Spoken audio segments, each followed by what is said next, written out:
பிரியமானவர்களே, ஆண்டவராகிய இயேசுவின் நாமத்தில் உங்களை வாழ்த்துகிறேன். ஆண்டவர் கிருபையினால் கடந்த 18 நாட்கள் ஆலயத்தில் 21 நாள் ஜெபம் நடைபெறுகிறது.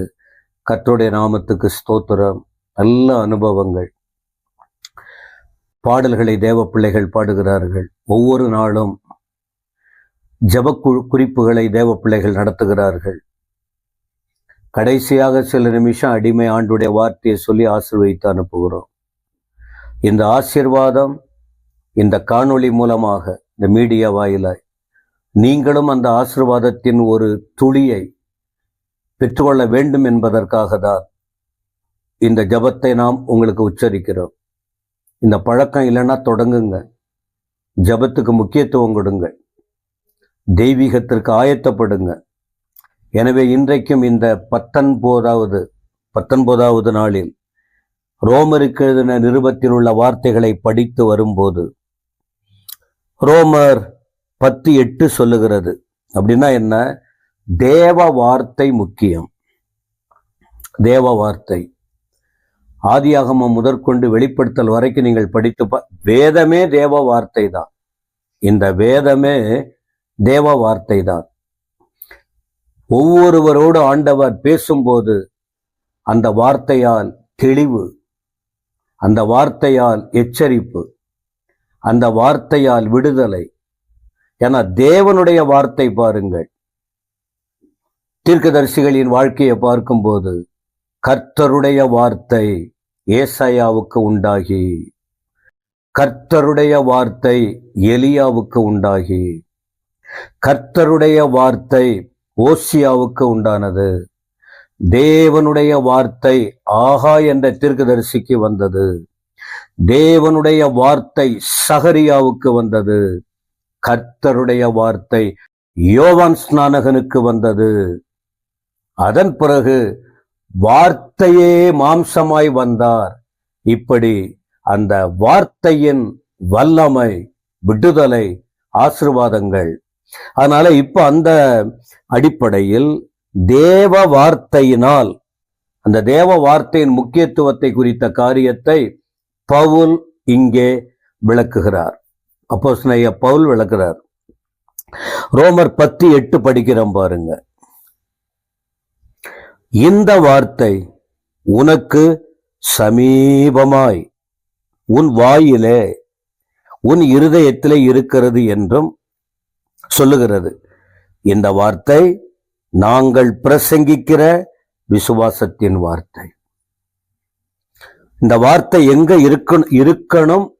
உபாகமத்துல சொல்றாரு, இந்த வார்த்தைய உன் கழுத்துல போட்டுக, உன் கையில போட்டுக, உன் வீட்டிலெல்லாம் வச்சிரு. எங்க போய் திரும்பி பார்த்தாலும் அந்த பிரமாண வார்த்தைகள் உனக்கு ஆசீர்வாதமான வழி நடத்துதலா இருக்கும் என்று சொன்ன ஆண்டவர் இங்கே பவுல் விளக்குகிறார். அங்கே மோசே சொன்னதையெல்லாம் சுட்டி காட்டி என்ன சொல்றாரு பாருங்க. இந்த வார்த்தை உங்க வாயில இருக்கட்டும். தேவையில்லாத வார்த்தை போகட்டும். தேவ வார்த்தை உள்ள வரட்டும். இந்த வார்த்தை இருதயத்துக்குள் இருக்கட்டும். இருதயத்துல இருக்கிறது தான் வெளிப்படும். இருதயத்துல இருக்கட்டும். இந்த வார்த்தையை தான் நாங்க பிரசங்கம் பண்ணிக்கிட்டு இருக்கிறோம். அன்னைக்கு பேதுரு பிரசங்கம் பண்ணினார். இயேசுவாகிய வார்த்தையை குறித்து 3000 பேர் ரட்சிக்கப்பட்டாங்க. வேற ஒன்னும் பண்ணல. அந்த இடத்துல தேவ வார்த்தை சொல்லப்பட்டது. ஜனங்கள் இதயத்துக்குள்ள கொண்டு போனாங்க. 3000 பேர் விடுவிக்கப்பட்டாங்க. எனக்கு அன்பானவர்களே, இன்னும் பவுல் என்ன சொல்றாரு? ஏனென்றால் கர்த்தராகிய இயேசுவை உன் வாயினாலே அறிக்கையிட்டு என்ன செய்யணுமா? அந்த வார்த்தை வாயில இருக்கணும். அப்ப இந்த வாயில இருக்கிற வார்த்தை என்ன செய்யணும்? இயேசு கிறிஸ்துவை உன் வாயினாலே அறிக்கையிட்டு, அவரே என் இரட்சகர், அவரே என்னை விடுவித்தவர், அவரே என்னை மன்னித்தவர், அவரே என் ஆண்டவர், அவரே என்னை நடத்துகிறவர். இப்படி அவரை குறித்த காரியங்கள் வேதத்துல சொல்லப்பட்டிருக்க. அதை அதிகமா வாயினால சொல்லி அறிக்கையிட்டு கொண்டே விசுவாச அறிக்கை உண்டு, பாவ அறிக்கையும் உண்டு. பாவங்களை மன்னிக்கிறவர் அவர்தான். விசுவாசத்தை துவக்கிறவர் முடிக்கிறவர் அவர்தான். எனவே அந்த விசுவாச அறிக்கை வாயினாலே இருக்கணும். தேவன் அவரை மரித்தோரிலிருந்து எழுந்தார் என்று உன் இருதயத்தில் விசுவாசித்தால் ரட்சிக்கப்படுவாய். அப்ப இந்த ஆண்டவரை வாயினாலே அறிக்கையிடுவது எதற்கு? என் இயேசு மரித்தார், அடக்கம் பண்ணப்பட்டார், உயிரோடு எழுந்தார் என்பத உன் இருதயத்திலே விசுவாசி. அப்பொழுது ரட்சிக்கப்படுவாய். ரட்சிப்பு என்பது என்ன? இதுவரை உன்னை ஆட்டி படைக்கிற, அழுத்துகிற, வருத்தப்படுத்துகிற, கஷ்டப்படுத்துகிற, சமாதானம் இல்லாமல் பண்ணுகிற எல்லாவற்றிலிருந்தும் உயிர்த்தெழுந்த இயேசுவை வாயினால் அறிக்கையிட்டு நீ உன் வாழ்க்கையை ஒப்பு கொடுக்கும் போது உனக்கு அந்த விடுதலையின் அனுபவம், ரட்சிப்பின் அனுபவம் பெற்றுக்கொள்ளுவாய். 10ஆம் வசனத்துல நீதி உண்டாக இருதயத்திலே விசுவாசிக்கப்படும். அநீதி நிறைந்த இருதயம் இது உலகத்துல. ஆனா நீதி வரணும்னா நீதி உண்டாக இருதயத்துல விசுவாசிக்கணுமா, ரட்சிப்பு உண்டாக வாயினாலே அறிக்கை பண்ணப்படணுமா. விடுவிக்கப்பட, ரட்சிக்கப்பட இந்த வாயினாலே அறிக்கை இட வேண்டும். 11ஆம் வசனம், ரோமர் 10:11, அவரை விசுவாசிக்கிறவன் எவனோ அவன் வெட்கப்படுவதில்லை என்று வேதம் சொல்லுகிறது. அப்ப விசுவாசிப்பீங்களா?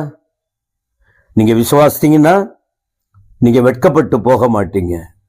12ஆம் வசனத்தில் கூறுகிறார், யூதன் என்றும் இல்லை, யாரு ஆணோ பெண்ணோ யூதனோ கிரேக்கனோ இஸ்ரவேலர்கள் என்ற புறஜாதிகளோ அப்படி இல்லை.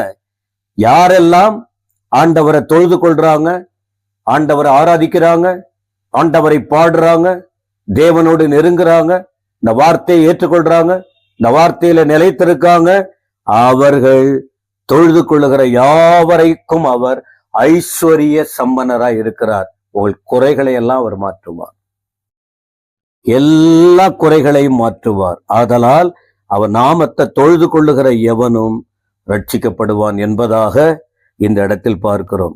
எனவே எனக்கு அன்பானவர்களே, தேவன் வார்த்தையாய் வந்தார். இந்த வார்த்தை அன்னைக்கு மோசே மூலம் கொடுக்கப்பட்டது. வார்த்தையாக இயேசு இந்த உலகத்தில் வந்தார். இன்று ஊழியர்கள் மூலம் கொடுக்கப்படுகிறது. வேதமே நம்ம கையில கொடுத்துட்டாரு. அவரை பற்றி சொல்லப்படுற வார்த்தை இருக்கு. வாசியுங்கள், கேளுங்கள், விசுவாசியுங்கள், ரட்சிக்கப்படுங்கள், தொழுது கொள்ளுங்கள், வெட்கம் மாறும், ஐஸ்வர்யம் வரும், சமாதானமா இருப்பீங்க. தேவன் உங்களை மகிமையாய் நடத்துவாராக. இதுவரை நடத்துற கிருபைகளுக்காக ஸ்தோத்திரம். கர்த்தர் உங்களை ஆசீர்வதிப்பாராக. ஆமென், ஆமென்.